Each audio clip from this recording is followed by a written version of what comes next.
ప్రేమపూర్వకంగా ఆహ్వానిస్తా ఉన్నాము. నేటి లేఖన భాగము నిర్గమకాండము 15వ అధ్యాయము 6వ వచనము. యెహోవా నీ దక్షిణ హస్తము బలముంది అతిశయించును.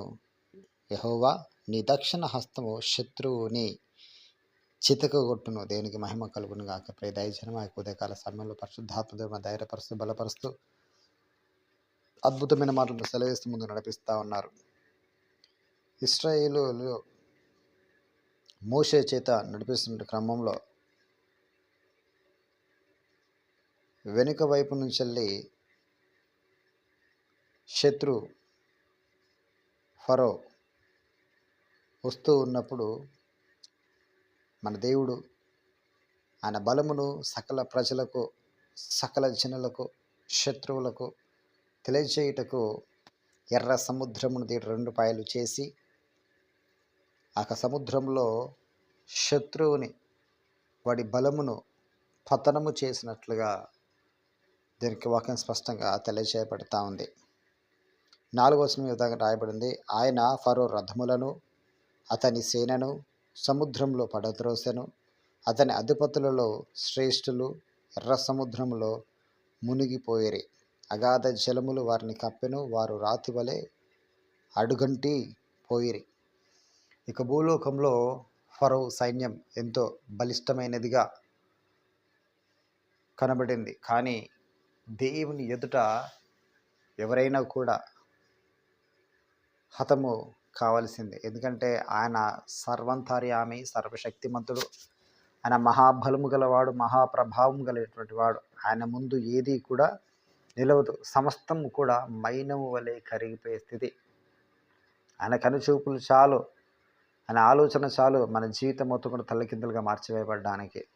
అంతటి మహాదేవుడు ఈరోజు ఎవరికి తోడుగా ఉన్నాడు అంటే, ఈ మాటలు వింటున్న మనలో ప్రతి ఒక్కరు కూడా ఆయన తోడుగా ఉన్నాడు. మరీ ప్రాముఖ్యంగా ఆయన వాక్య ప్రకారంగా జీవిస్తూ ఆయన వాక్యం పట్టుకొని ముందుకు నడుస్తున్న ప్రతి కుటుంబంతో, ప్రతి ఒక్కరితో ప్రభు ఉన్నాడు.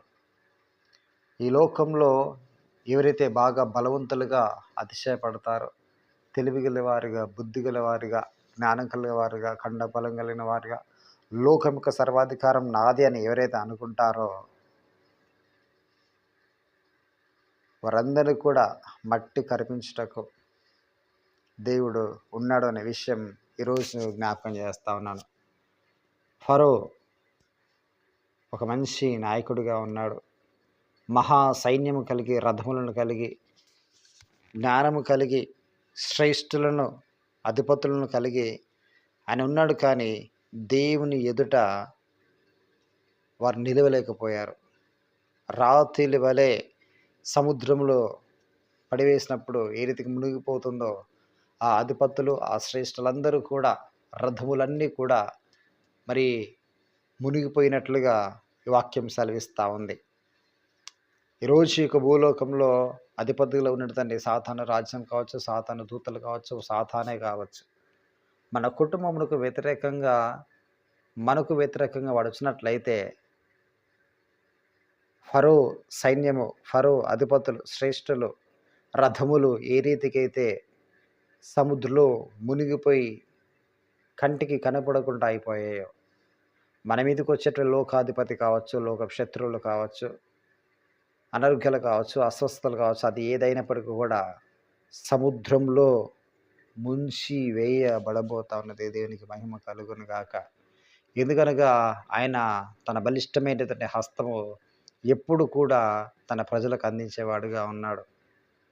తన ప్రజలకు చేయూతనిచ్చేవాడుగా ఉన్నాడు. తన ప్రజల కొరకు తాను ప్రాణపెట్టినటువంటి మహాదేవుడిగా ఉన్నాడు. ఈరోజు అనారోగ్యంతో బాధపడుతున్న వారే కావచ్చు, ప్రయాణం చేత అలసిపోయిన వారే కావచ్చు, ఇబ్బంది, వ్యాధి, బాధ, కష్ట నష్టములు, కుటుంబంలో వ్యతిరేకత, అశాంతి, అసమాధానము, ఇలా నానా విధములుగా ఏ కష్టమైతే మనం అనుభవిస్తూ మనం ముందుకు సాగుతూ ఉంటున్నాం. ఇదిగో ఫరోని హతము చేసినటువంటి హస్తము, ఫరో రథములను హతము చేసినటువంటి హస్తము, ఫరో యొక్క అధిపతులను, శ్రేష్ఠులను సముద్రంలో ఒక రాతి వలె ముంచి వేసిన ఒక హస్తము నేడు తన ప్రజలకు,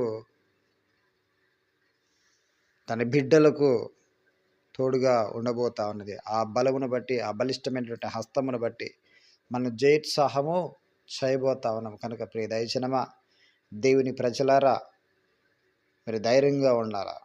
ఎందుకనగా మన పక్షంన దేవుడు యుద్ధము ఆల్రెడీ చేసి ఉన్నాడు. మనం విజయము పొందుకుని ఉన్నాము. మన కుటుంబాలలో గొప్ప మార్పులు కలిగించబడబోతా ఉన్నాయి. దేనికి మహిమ కలుగును గాక. ఎప్పుడు కూడా మన ఆధారము పొందడానికి వీల్లేదు. ఫరోని ఆయన భయమును సకల ప్రజలకు ఉండకుండా నిమిత్తము, దేవుని బలమేంటో ఆయన శక్తి ఏంటో తెలియజేయ నిమిత్తం మాత్రమే ఫరో తరుముకుంటూ ఎర్ర సముద్రం రావడం జరిగింది. ఈరోజు దుష్టుడు తరుముకుంటూ మనం వస్తూ ఉన్నాడేమో, సమస్య వస్తూ ఉన్నాడేమో. దేని కొరకు వాడు వస్తూ ఉన్నాడంటే, వాడి బలము ఏది కూడా లేదు. వాడిని బలమించిన ఒక బలం ఉంది. అదే సైన్యములకు అధిపతి యెహోవా బలం అని, అదే సర్వ సృష్టికర్త అయినటువంటి యేసు క్రీస్తు వారి యొక్క బలము అని సకల ప్రజలు, మన కుటుంబం వారు తెలుసుకోబోతా ఉన్నారు. కాబట్టే సమస్యలు మనం వెంబడిస్తూ ఉన్నాయి.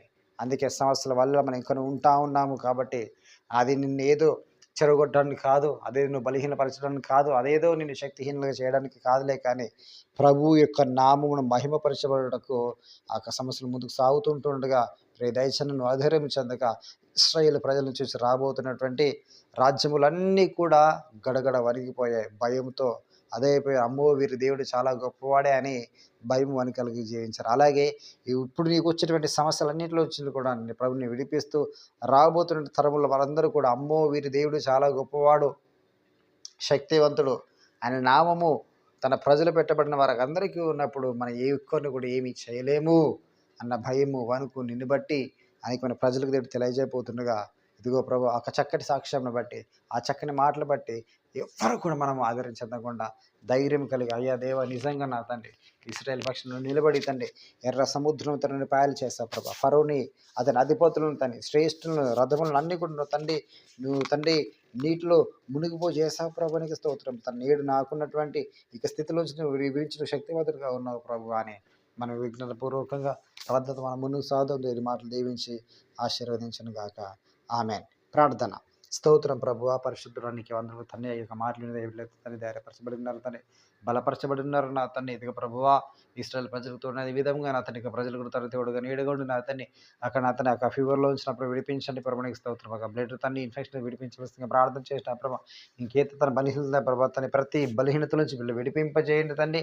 నీ గాయపడిన హస్తంతో కుమార్తె తాకవలసిందిగా ప్రార్థన చేసిన ప్రభువా తండ్రి. అలనాడు ప్రభు తండ్రి నీ ప్రజలు తోడిన విధంగా నా తండ్రి నీ యొక్క తండ్రి బలిష్టమైన హస్తం కింద నా ప్రభా నీ వీళ్ళు తండ్రి నువ్వు తండ్రి ఉంచి ప్రభు తండ్రి అపవాదిని తండ్రి మీరు నలగొట్టేవలసిందిగా ప్రార్థన చేయబడి చితకతోవలసిందిగా ప్రార్థన చేసిన ప్రభుడికి స్తోత్రం ప్రభా. ఆ స్థలంతో పరిశుద్ధపరచిన ప్రభావ సంస్థ ప్రభుని అధీనపరిచిన ప్రభావ. ఇంకే ఒక్కరి తన యొక్క ఇరుకులతో ఇబ్బందులు వ్యాధులు బాధలు ప్రభావ కష్టాలు నా తండ్రి ఉన్నారు తండ్రి. వారందరూ కూడా అదే విధంగా తను విడిపింపు చేసినారు. కుటుంబంతో గొప్ప కార్యమే జరిగించి ఉద్యోగాల విషయంలో నా తండ్రి అప్పుల విషయాల నుంచి నా తండ్రి గర్భఫల విషయంలో ప్రభుత్వాన్ని వివాహ సంబంధాల విషయంలో ప్రభుత్వాన్ని ఇక నా తన కోర్టు కేసుల విషయంలో ప్రభుత్వాన్ని ఇంటి స్థలాల విషయంలో ప్రభు ఇల్లు కట్టడం విషయంలో మందిరం కట్టే విషయంలో ప్రభావ ప్రతి విషయంలో ప్రభుని సందేహ బిడ్డలతో దయచేసిన ప్రభావ మీ హస్తంతో దయచేసి అన్ని విషయాల ప్రభు నీ బిడ్డల తండ్రి విజయ పొందుడు మీరు సహాయం దయచేసి మహిమ మీరు మాత్రమే పొందగలను ఆరోపిస్తూ మరోసారి ప్రభావ హాస్పిటల్ తగ్గ కుమారుని ప్రభుని హస్తాలకు అప్పచెప్తున్నా ప్రభా. వారి తల్లి గారిని తండ్రి వారి కుటుంబం నా తండ్రి వారి తల్లి గారిని కూడా నా తండ్రి మీ హస్తాలకు అప్పచెప్పుకుంటూ మీరు ఎవరిని బాగు చేసి ప్రభువా నీ శక్తి కనపరచవలసిందిగా ప్రార్థన చేస్తూ సర్వశక్తుడైనటువంటి యేసుక్రీస్తు వారి పేరిట అడిగి వేడుకుంటున్నాము పరమ తండ్రి.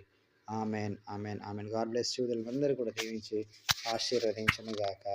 ఆమెన్.